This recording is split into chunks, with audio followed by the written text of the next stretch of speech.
अस्सलाम वालेकुम स्टूडेंट्स। आज जो टॉपिक हमने पढ़ना है that is utilization of energy in biosynthetic processes.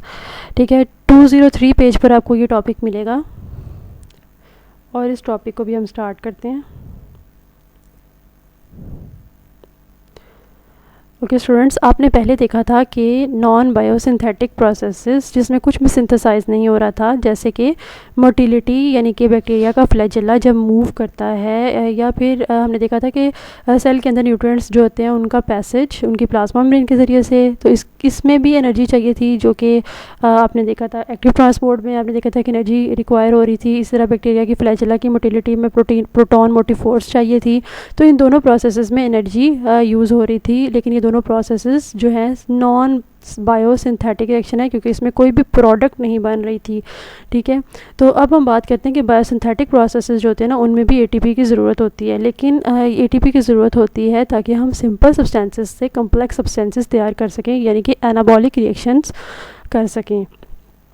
ठीक है, आप लोगों को पता है कैटाबॉलिक रिएक्शन में एनर्जी रिलीज़ होती है और एनाबॉलिक रिएक्शन में एनर्जी की ज़रूरत होती है। ठीक है, synthesis of small amino acid सबसे पहले देखते हैं। हमारे पास आपको पता है कि प्रोटीन का बिल्डिंग ब्लॉक अमाइनो एसिड है और 20 डिफरेंट अमाइनो एसिड्स जो होते हैं प्रोटीन के बिल्डिंग ब्लॉक्स होते हैं। 20 डिफरेंट अमाइनो एसिड्स हमारे पास ये हैं और इन सब की एब्रीविएशंस यहाँ पर इन्होंने दी हुई हैं।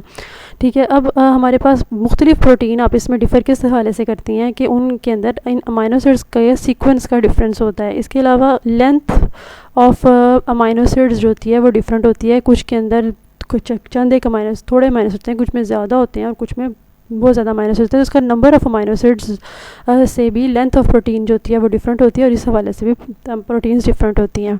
अच्छा, अब उसके बाद हम बात करते हैं कि बैक्टीरिया ने जब ग्रो करना होता है ना, तो उसको ग्रोथ के लिए न्यूट्रिएंट्स चाहिए होते हैं। ठीक है, अमूमन हम जब लेबॉर्ट्री में बैक्टीरिया को ग्रो कराते हैं तो हम ग्रोथ मीडियम प्रोवाइड करते हैं उसको, जो कि न्यूट्रिएंट एगर है। ठीक है, अब एगर एक सॉलिडिफाइंग एजेंट होता है, लेकिन जो न्यूट्रिएंट उसमें यूज़ हो रहा था वो एक्चुअली वो न्यूट्रिएंट्स होते हैं, उसमें वाइटामिन्स होते हैं, उसमें अमाइनो एसिड्स होते हैं, उसमें न्यूक्लियोटाइड्स वगैरह होते हैं। ठीक है, जो ग्रोथ मीडियम होता है उसके अंदर प्रोटीन्स, देखिए बैक्टीरिया ने जब ग्रो करना है तो उसको अपने प्रोटीन्स भी तैयार करने होंगे, तो प्रोटीन्स तैयार करने के लिए उसको अमाइनो एसिड्स की ज़रूरत होगी। तो 20 अमाइनो एसिड्स होते हैं वो आमतौर पर ग्रोथ मीडियम में पहले से प्री फॉर्म्ड यानी कि पहले के ही डाले हुए होते हैं। लेकिन समटाइम्स ये होता है कि बैक्टीरिया फ़र्ज़ करें कि वो बैक्टीरिया अक्सर हमने देखा है कि हमारे फूड पे ग्रो कर जाते हैं, डिकेइंग मैटर पे बैक्टीरिया ग्रो कर जाते हैं। ठीक है, वहाँ पर उसको न्यूट्रिएंट्स मिलते हैं बैक्टीरिया को, तो वो ग्रो कर जाते हैं। तो फिर वहाँ पर ऐसे मीडियम में माइक्रोब जो होता है ना, उसके पास तमाम के तमाम 20 अमाइनो एसिड्स मौजूद नहीं होते। तो फिर अगर फ़र्ज़ करें तो फिर क्या करेंगे कि अगर वो डिकेइंग ऑर्गेनिक मैटर है और वहाँ पर प्रोटीन्स मौजूद हैं, ठीक है, तो वो प्रोटीन्स की ब्रेक डाउन करेंगे। किस तरह प्रोटीन की ब्रेक डाउन करेंगे कि अपने अंदर से प्रोटियोलिटिक एंजाइम्स निकालेंगे। ठीक है ना, अगर कुछ बैक्टीरिया जो होते हैं प्रोटियोलिटिक एंजाइम अपनी बॉडी से बाहर निकालते हैं, यानी कि वो एक्स्ट्रा सेलुलर प्रोटियोलिटिक एंजाइम्स निकालते हैं ताकि बाहर बॉडी से बाहर प्रोटीन्स की ब्रेक डाउन की जाए और अमाइनो एसिड्स लिबरेट और फिर अमाइनो एसिड्स को अपने अंदर ले जाएं। या फिर कुछ बैक्टीरिया क्या करते हैं, अपनी बॉडी के अंदर प्रोटीन ले जाते हैं और intra cellular proteolytic enzymes release करते हैं, जिससे वो अमाइनो एसिड्स को लिबरेट कर लेते हैं। ठीक है, और फिर जब अमाइनो एसिड्स प्रोटीन के टूटने से बन जाते हैं तो फिर उन अमाइनो एसिड्स से प्रोटीन तैयार कर लेते हैं। ठीक है, जिसको अपनी ग्रोथ में इस्तेमाल करते हैं। समटाइम्स क्या होता है कि हमारे पास बैक्टीरिया की ग्रोथ मीडियम में सिर्फ चंद एक अमाइनो एसिड्स होते हैं, 20 अमाइनो एसिड्स नहीं होते बल्कि चंद एक। फॉर सपोज कर लें कि अगर बैक्टीरिया की ग्रोथ मीडियम में सिर्फ 4 अमाइनो एसिड्स मौजूद हैं और 16 अमाइनो एसिड्स मिसिंग हैं, तो फिर बैक्टीरिया को ग्रो करने के लिए तो सारे चाहिए। तो फिर बैक्टीरिया क्या करेगा कि जो उसके पास अवेलेबल अमाइनो एसिड्स हैं वही 4 अमाइनो एसिड्स, वो उनको कन्वर्ट कर देगा उन अमाइनो एसिड्स में जो कि उसके पास मौजूद नहीं हैं। ठीक है, तो इसकी एग्जांपल हम देख लेते हैं यहाँ पर कि हमारे पास ई कोलाई में हमने देखा, स्टडी किया है कि प्रोलीन अगर मिसिंग है तो ई कोलाई में एबिलिटी है कि वो प्रोलीन को बना लेता है। लेकिन वो प्रोलीन को किस से बनाता है, वो प्रोटीन लीन को बना लेता है ग्लूटामिक एसिड से। इस ग्लूटामिक एसिड अमाइनो एसिड को यूज़ करके वो प्रोलीन बना लेगा। अब इसको देखते हैं कैसे बनाएगा। ये देखें, यहाँ पर आपने देखा कि ग्लूटामिक एसिड जो है ना वो फाइनली किस में चेंज हो रहा है, यहाँ पर प्रोलीन में चेंज हो रहा है। इसको भी देख लेते हैं, लेकिन इससे पहले हम देखते हैं कि ग्लूटामिक एसिड कहाँ से आता है। ग्लूटामिक एसिड सबसे पहले आता है, बनता है अल्फ़ा कीटो ग्लूटारिक एसिड से। ठीक है, अल्फ़ा कीटो ग्लूटारिक एसिड जो होता है वो क्रेब्स साइकिल में आपने इंटरमीडिएट में देखा था। अल्फा कीटोग्लूटारिक एसिड की यहाँ पर कन्वर्शन होगी ग्लूटामेट में, और ये किस तरीके से होगी कि इसकी रिडक्टिव अमाइनेशन होगी, ठीक है ना। यहाँ से ये कार्बन जो है ये रिड्यूस हो रही है, इसकी ये वाली कार्बन यहाँ पर आप देखें ये रिड्यूस होगी, और साथ इसके अंदर अमोनिया भी ऐड हो गया, रिडक्टिव अमाइनेशन होगी तो ये ग्लूटामेट में चेंज हो जाएगा, ठीक है। यहाँ पर एंजाइम्स जो हो रहे हैं ट्रांसअमाइनेजेस यूज़ हो रहे हैं, ठीक है। अब जब ग्लूटामीन बन गया यानी कि ग्लूटामिक एसिड बन गया, देन ग्लूटामिक एसिड प्रोलीन में कैसे चेंज होता है कि सबसे पहले इसका जो एसिडिक ग्रुप है ये एल्डिहाइड ग्रुप में कन्वर्ट हो जाएगा, और उसको कन्वर्ट करने के लिए NADPH के 2 इलेक्ट्रॉन्स रिक्वायर्ड होते हैं, इसके अलावा ATP एनर्जी भी चाहिए होती है, ठीक है। उसके बाद इसका अपना ही अमाइनो ग्रुप जो है इसके एल्डिहाइड ग्रुप के साथ रिएक्ट कर जाएगा, ठीक है, और ये स्पॉन्टेनियसली रिएक्ट करेगा, और फिर हमारे पास ये रिंग कंपाउंड बन जाएगा पायरोलीन कार्बोक्सिलिक एसिड। फिर पायरोलीन कार्बोक्सिलिक एसिड की रिडक्शन होगी इस रिंग की, और ये इसमें कन्वर्ट हो जाएगा हमारे पास, ठीक है। यहाँ पर रिडक्शन जो है आप इस स्टेज पे देख रहे हैं कि इसमें यहाँ पर इसकी रिडक्शन हो गई है।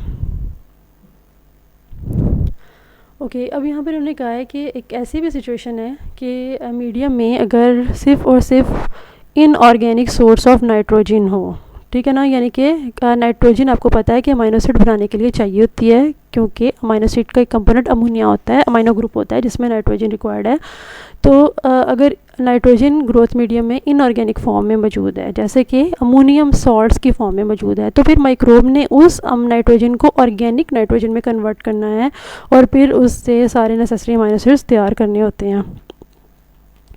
अब तक हमें जितने भी 20 अमाइनो एसिड्स हैं उनके बायोसिंथेटिक पाथवेज पता चल चुके हैं। हमें पता है कि अगर कोई भी अमाइनो एसिड मिसिंग होगा तो उसको बैक्टीरिया किस तरीके से तैयार कर सकता है। एक और हमारे पास एग्जांपल है conversion of aspartic acid to lysine, methionine and threonine. अच्छा अब देखिए जो बायोसिंथेसिस होती है ना, जैसा कि हमने पहले भी बायोसिंथेसिस देखी है, ग्लूटामिक एसिड से प्रोटीन की फॉर्मेशन, उसमें भी ATP चाहिए थी, और यहाँ पर भी एस्पार्टिक एसिड जब लाइसिन मिथ्योनिन और थ्रियोनिन में चेंज होगा तो इसमें भी ATP चाहिए होगी। अभी इसको देख लेते हैं कि कैसे ये चेंज होता है। एस्पार्टिक एसिड के देखेंगे जितना भी बायोसिंथेटिक पाथवे आप ये देख लीजिएगा, इसको लर्न कर लीजिएगा कि यहाँ पर ये सारे बायोसिंथेटिक पाथवे के नतीजे में यहाँ पर ये मिथ्योनिन बन रही है, ठीक है, ये होमोसीरीन से मिथ्योनिन बन रही है, इसी होमोसीरीन से थ्रियोनिन बन रही है, और इस स्टेज पर आके यहाँ से लाइसिन बन रही है, ठीक है। तो इसके अंदर ATP रिक्वायर्ड होती है। इस पिक्चर में जो कोएंजाइम्स वगैरह रिक्वायर्ड है वो इतने क्लियरली नज़र नहीं आ रहे हैं, अपनी बुक से देख लीजिएगा, फॉलो कीजिएगा इसको, ठीक है। तो यहाँ पर इस स्टेप पे भी जो एनर्जी चाहिए होती है स्टार्ट के स्टेप पे यहाँ पर, ठीक है, अपनी बुक से आप ये देख लीजिएगा। सो हमारे पास जो लो मॉलिक्यूलर वेट कंपाउंड्स होते हैं, जैसे polymerize to form macro molecules, ठीक है, लो मॉलिक्यूलर वेट कंपाउंड्स कौन से न्यूक्लियोटाइड्स होते हैं, वापस में मिलते हैं तो फिर न्यूक्लिक एसिड बनेगा, यानी कि DNA बनेगा या RNA बनेगा, मोनोसैकराइड्स आपस में मिलकर पॉलीसैकराइड्स बनते हैं, आपको पता चल गया, या अमीनो एसिड्स मिलकर प्रोटीन्स बना लेते हैं, ठीक है। अब कहते हैं कि जो कम्प्लेक्स लिपिड्स हैं, बेसिक सिंपल लिपिड्स में पता था कि फैटी एसिड और कोलेस्ट्रॉल के बने होते हैं, लेकिन जो कम्प्लेक्स लिपिड्स हैं वो किससे बने होते हैं, फैटी एसिड से, poly alcohols, amine, simple sugars उसमें होते हैं, अमीनो एसिड्स होते हैं, ठीक है ना। तो they are complex because they contains different components in it.